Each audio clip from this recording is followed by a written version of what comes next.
Hello guys! Welcome to my channel. Ako si Nina Gaming. So as of now, nasa Magic Stone tayo. So may something request about how to farm gold in Magic Square. So we're going to safe zone. Okay, we're going to safe zone guys because I'm doing video. And as of tutorial po. So shout out sa Asia 11. Sorry, Asia 1 server 11. Sorry guys. Okay, we're going to white silver chamber. We're looking for white silver chamber. So hindi tayo makapunta doon. Kill muna natin itong mga balls. Ano din kasi siya is may event nga pala ngayon si Mirror, which is yung mga popsicle. So i-exchange nyo po yan sa like here is gold chamber. Pwede naman po tayo sa gold chamber, kaso sa gold chamber pwede tayo i-kill. Maka may dumating na mga kuya na mainit ang ulo or mga broken hearted is mapagtripan tayong i-kill. So dito muna tayo at for temporary. Ayan. Nakikita nyo po yung mga nagda-drop sa kanya. So itong white silver, itong old silver na to. So ngayon meron akong 428 na old silver. Dadagdagan muna natin para malaki-laki yung bentahan natin. So, gold.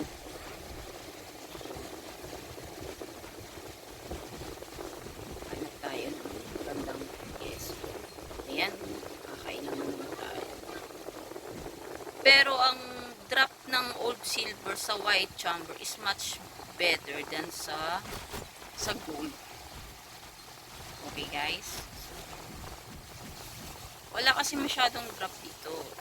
Sa tagal ko nagtatlaro ng Mirror 4, mas marami ang drop ng white silver, ng old silver sa white chamber. See? Nakikita nyo naman, hindi siya ganun kadaming old silver na drop niya.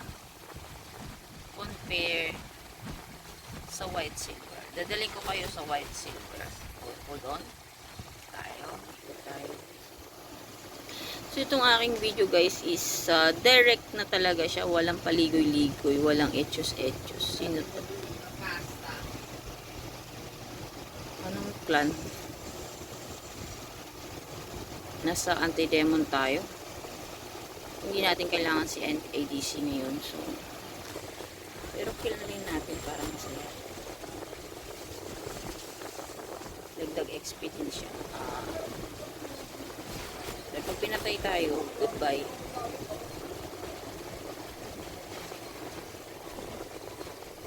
Okay, shoutout sa mga ka-allies ko dyan na mabait. Sino to? Check natin. Okay, kasi tayo kasi may kalaban. Okay, patay din natin sa white silver. Kada baba nyo guys ng floor ng MS, tirahin nyo yung mga malalaking boss kasi may mga drop yan eh. May mga drop siya na mas makakapag-benefits yung character mo. Yan, katulad yan, meron siyang drop na steel. Malaking bagay din yan.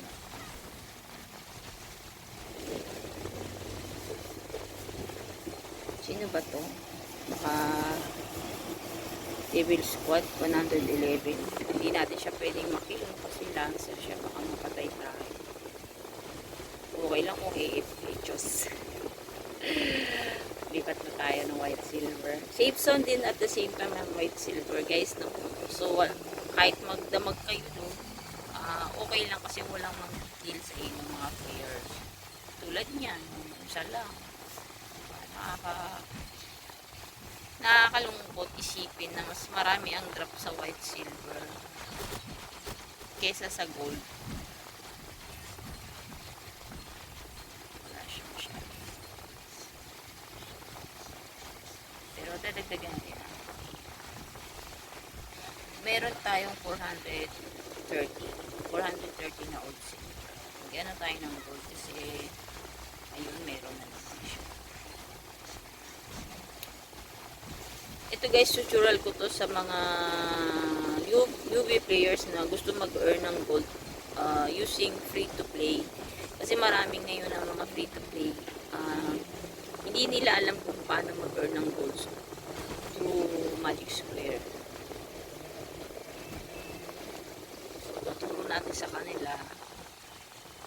Ito, hindi pa rin tayo dinadalan. Ito ang pangit sa Magic Square. Lalo na kung may kalaban ka, alam mo yung pag pinatay ka, tapos hindi ka agad makapunta sa specific area. Nakakabwisi. Kasi hindi mo agad siya makikil. Unlike sa SP's area, sa mga secret peaks, madali lang.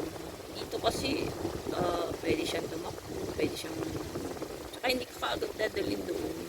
Iikot-ikot ka muna paikot-ikot lang. Yan, mga big boss, may mga drop yan guys ha. Kukunin nyo rin yan. Sayang din kasi yan. Yes, in talagang malaking bagay. Minsan may mga rare drop yan. Yung mga rare drop kasi siya na dinarawan. Tulad yan, may mga mats yan, may mga mats.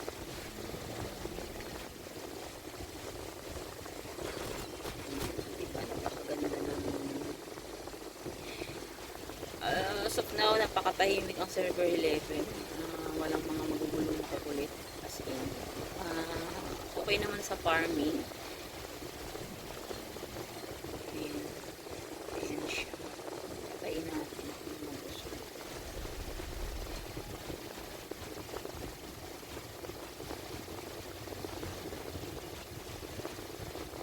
Hindi natin ito mapikikil. Kasi ako makikil nito. Unlike kung naka-AFK siya, pwede ko siyang patay. Baba kasi ang score ng clan ko guys. Hindi pa ganun kataas. Ipat ko na kayo sa white silver. Hanapin natin yung white silver. Magic Square pa rin. Magic Stone pa rin talaga siya. Trip niya talaga ang Magic Stone. Kasi mas bet ko pa rin ang Magic Stone. Kaso nga lang sa tutorial ko yung old silver.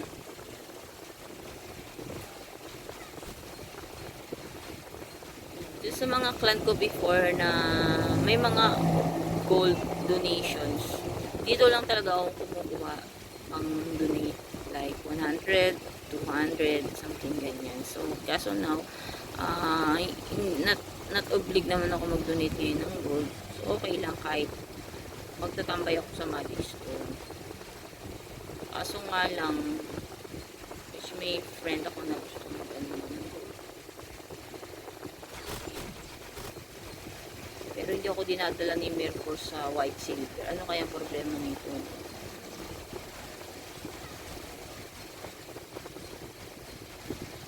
Na tayo. May kalaban pang dumating. Mapipipa ako. Experience. Arts Yard. 195. Mga kuya.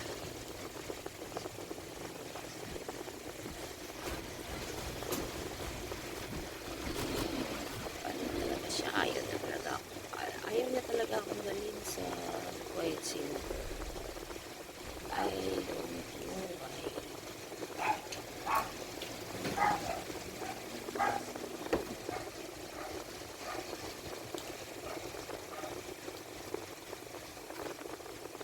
Bilis niya naman.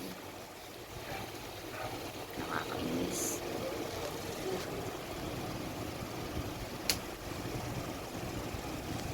Hindi ako magpapalevel sa ngayon kasi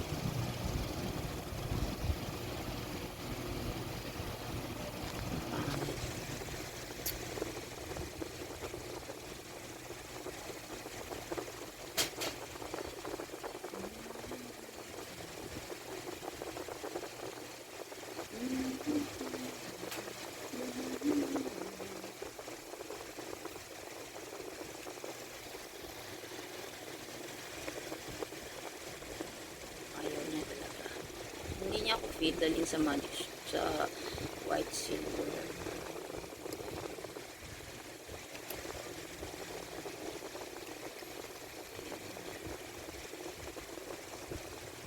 Ayunan po na tayo. Kailangan pangit sa white silver dito kasi punuan. Pagka sa bus puno, siksikan. Pero okay lang yan.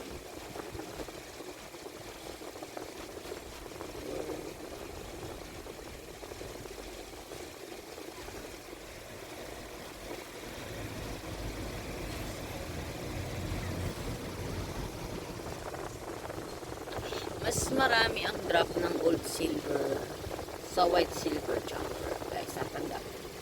Mas malamang ang drop niya. Lalo na pag kayong naka-class. Huwag lang talaga siyang siksikan to the maximum na yun. Applicable to sa mga arbalist. Kasi sa mga arbalist, ang bilis nila makalas. Like sa mga Taoist, Cancer, Warrior, napakahirap. Pag arbalist ang gamit, madali niyang malasi.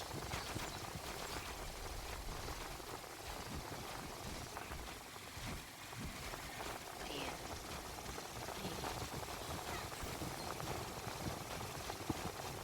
Mayroon na rin siya dito. Meron na rin siyang ancient points.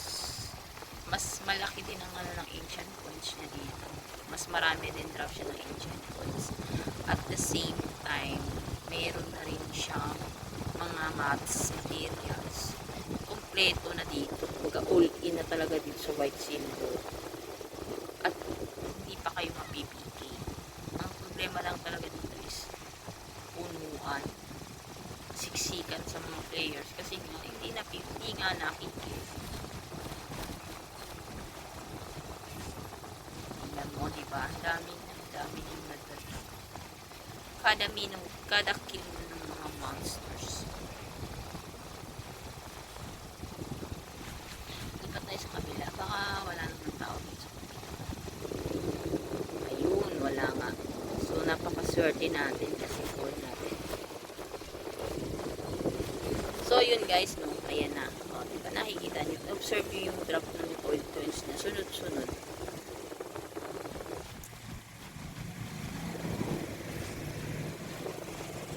Ayan.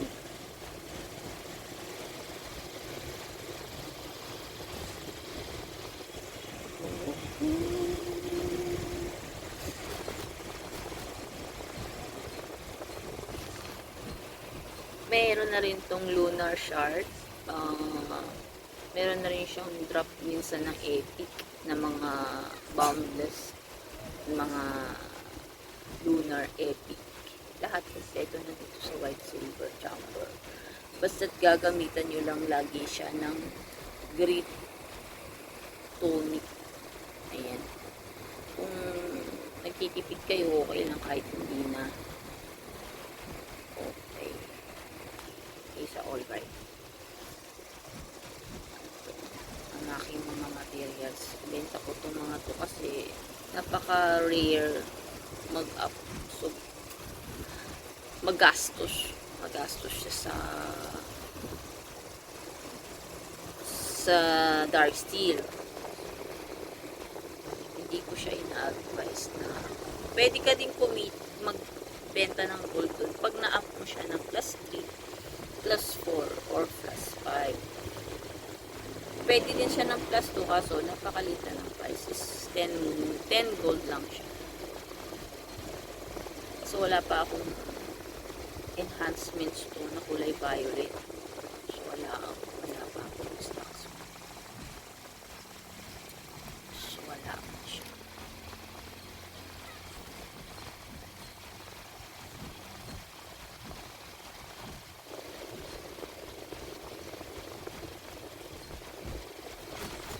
Nakikita nyo naman siya.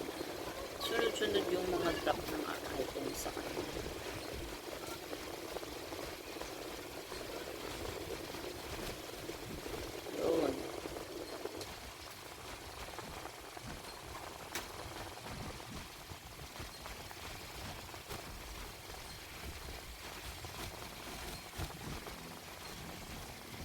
guys, as of now, kailangan ko pa ng mga members. Apply lang kayo sa aking plan. Sa Omega plan. Join kayo sa akin. Willing po ako tumulong sa mga newbies. Mga progress nyo. If ever binuhuli kayo, bulihin din natin. Joke. Bawal yun. Huwag po tayong dugo.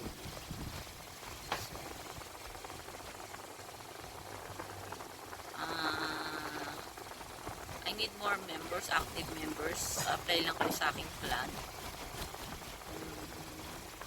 Turuan ko kayo kung paano mabilis mag-progress. So, check natin, no? Ilan na yung ating old coins. Ito, sample lang to. So, meron tayong 447.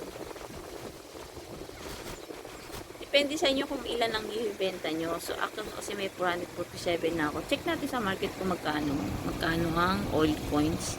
Bago kayo magre-register ng old coins, check nyo muna sa market kung magkano ang bentahan nila. Para meron kayong idea. So, ayan. Ang 584 is nasa 20 grams. 1.1k is 39. So, 1k is 39. So, dahil meron tayong 400 lang, ito 2,222. Nasa 80 grams na siya, no? 1,957.39. So, bagsak presyo na nga to. So, tutusin, dati hindi ganito to eh. So, kailangan natin pabutin ng 500 para ibebenta natin siya ng 20 grams. Kasi kung 447 lang, meron tayo. Pwede lang natin siyang ibenta ng 15 grams. Madali siya sa 15.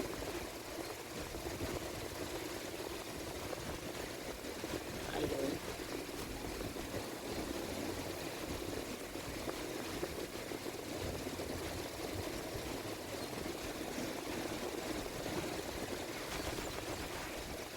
Check natin kung makakaabot siya ng 500.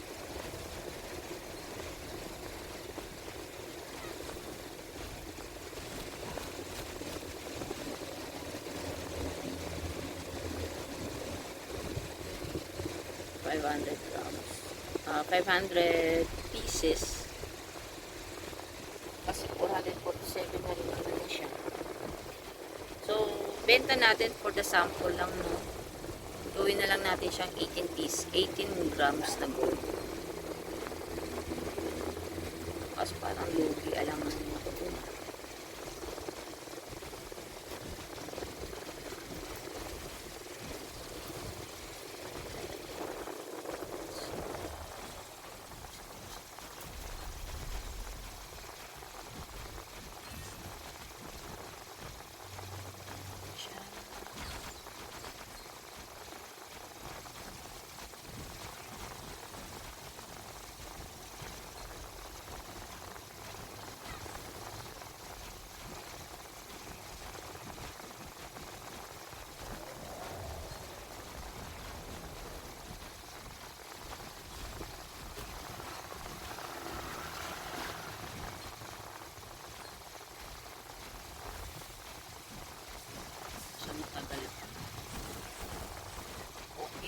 Ibenta na natin para for the sake kasi hahaba na yung video. Ibenta na natin siya. Register natin 447 maximum natin. Benta natin siya ng 16. Kumbaga 0.52 lang. Pwede na yan. Wait. Ay, lumabulis. 400 puti. Uwi na natin siyang 18. Ayan. Para masasaya. So, ayan, naka-register na siya. No? Na-register na natin. It's 448. So, yun lang. lang guys kung paano makapagbenta ng old silver sa market using F2P tayo. Mga F2P ganyan ang ginagawa eh. Sa mga old silver lang, ibibenta natin siya para makapag-earn tayo ng gold. Iwas scam na rin. So, I hope guys may natutunan kayo sa aking tutorial. Please like, share, and subscribe sa my channel para mas marami pa tayong matutulungan ng newbies. At the same time, pasalamatan nyo rin ako. Thank you so much. Good night.